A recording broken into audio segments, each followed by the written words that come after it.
Hello, I'm Annette Young and welcome to the 51%, a show about women reshaping our world. Coming up, under pressure from the Trump administration's opposition to abortion, a UN resolution on ending sexual violence in war is significantly watered down.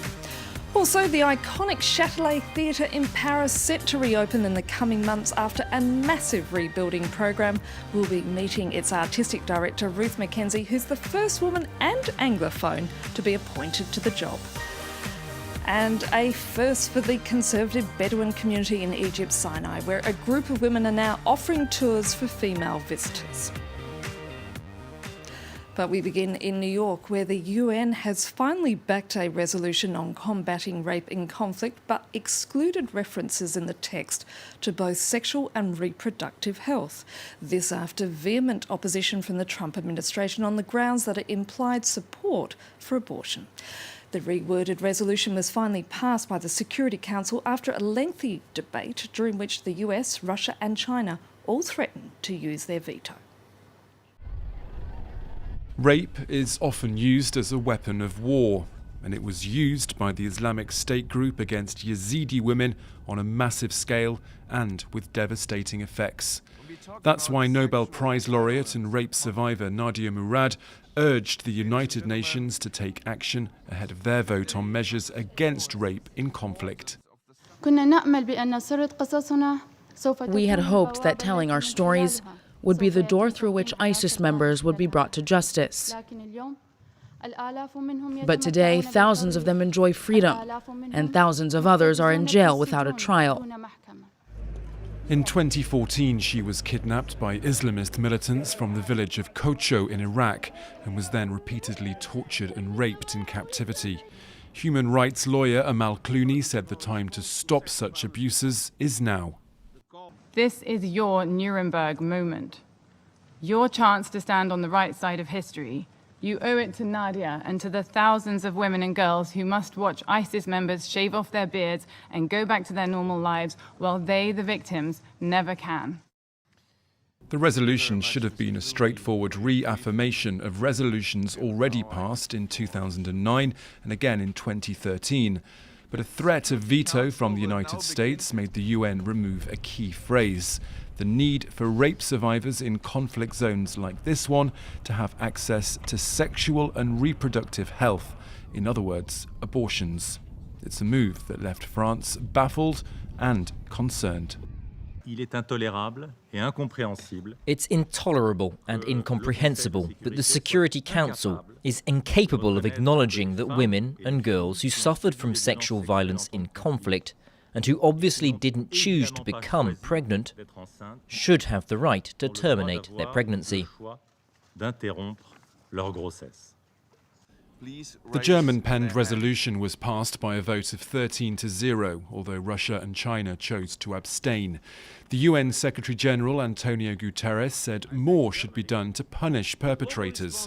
He said that together the international community can replace impunity with justice and indifference with action. But that would undoubtedly involve the drafting of yet another resolution. Now, here on the 51%, we've spoken a lot about the lack of female representation in all fields of the arts. And one key theme that always emerges when we do is that much of the problem stems from the lack of women in senior positions. Ruth Mackenzie is the first woman and also, dare I say, the first Anglophone to be appointed as an artistic director of Paris's famed Chatelet Theatre, celebrated for its wide range of cultural events, including English-language Broadway musicals. Beforehand, among many, many things, Ruth was the General Director of Scottish Opera and also the Director of London 2012 Festival, the official cultural program of the London Olympics. And she joins me in the studio today. Ruth, thank you so much for coming in. Thank you so much. First of all, let's start by perhaps explaining to the international viewer the iconic importance of the Chatelet Theatre to the French people. Well, it opened in 1862 in Paris, and it was the largest stage. It was built for spectacular shows. And the first thing it did was invent a new form of show for the ordinary family called operetta. The next thing that happened, which was really important, is that the Ballet Russe arrived in the 20th century. So Picasso painted the scenery on my stage. How thrilling is that? That's incredible. Stravinsky, Diaghilev, Satie, Cocteau, all of the greats were there.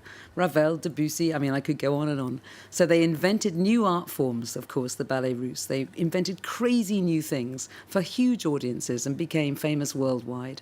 And I guess for us now, it's the 21st century. And what's the next great big thing we're going to invent for ordinary people, for all of the families of Paris, and also for tourists and people around the world? I want to talk about that a little bit later, about what's coming up on your program when the theatre reopens. But let's just come back to you and the fact that you're the first woman in the job and also the first Anglophone. So which is the most revolutionary?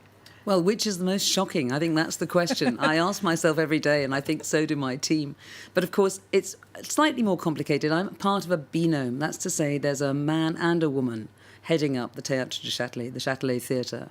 And we are equal chief executives. He's the general director, I'm the artistic director. But we work as a team, and we aim to embody, if you like, equality for men and women at the top. And of course, it's a really good example of how you can begin to change a culture if you start with two people equally at the top. That's a great start. And the problem is, though, that in all sectors of the arts, there is a dearth of women in senior leadership positions, aren't there? That's right. And it's depressing for me because I've been a feminist all my life. And in all of my jobs, almost all of my jobs, I've been the first woman to do the job. And in all of my jobs, I've fought to have a new culture in the arts where I'd love to be the 6th woman or the 9th woman. I'd love this not to be an interesting subject at all because it's normal to have a woman leading a cultural institution. But unfortunately, I'm still the first woman and I'm never the 6th woman. So we haven't done a good job, I think, us women who try to lead the arts and the cultural world. And what impact does it have on what the audience sees? It's an interesting thing because most tickets are bought by women. In every form of arts, it's the women who buy the tickets. Most people who work in the arts are women, in fact. So you'd think that with the market on our side and with the workforce on our side, we could win, wouldn't you? But it's still the case that it's not 50-50 on the stage. It's not 50-50 of those women who write the pieces, who direct them, who are leading the creative process. And certainly with the management of cultural institutions, women are still absolutely in the minority. So what needs to be done in order to boost the number of women in senior positions? Well, there are lots of tools that we can borrow from other sectors. So, for example, doing blind recruitment, that's to say when you remove names, you remove photos, you don't refer to sex or sexuality in anyone's CV or applications. That's a good way to get people to the first stage, which is the interviews. Secondly, it's to think about who's doing the recruiting, who's in charge. And I'm afraid it's not the case that women are necessarily better at favouring women than men. But if you can come up with an equal, fair way of recruiting, you certainly change the bias. So, for example, if the people recruiting don't know if the candidates are men or women have a 60% better chance of getting to an interview. Black women have an 80% better chance. Now, the theatre is reopening in September, I believe, after a massive rebuilding program. And you have talked about how it's going to become an activist theatre. So what do you mean by that?